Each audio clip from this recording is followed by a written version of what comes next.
রোজার মাকরুহ সমূহ। যে সকল কারণে রোজা মাকরুহ হয়। নাম্বার 1, বিনা কারণে বারংবার কুলি করলে। বিনা কারণে বারংবার কুলি করলে।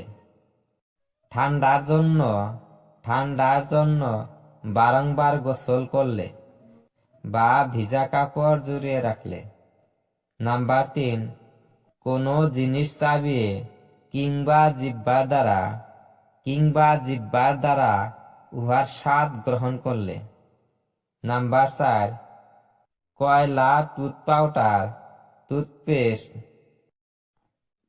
নাম্বার 4, কয়লা, টুথ পাউডার, টুথপেস্ট বা মাজনাদি দ্বারা দাঁত মাজলে।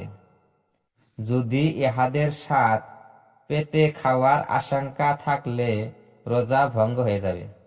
নাম্বার 5, স্ত্রীকে চুম্মা কিংবা আলিঙ্গন করলে সহবাসের আশঙ্কা থাকার কারণে রোজা মাকরুহ হবে।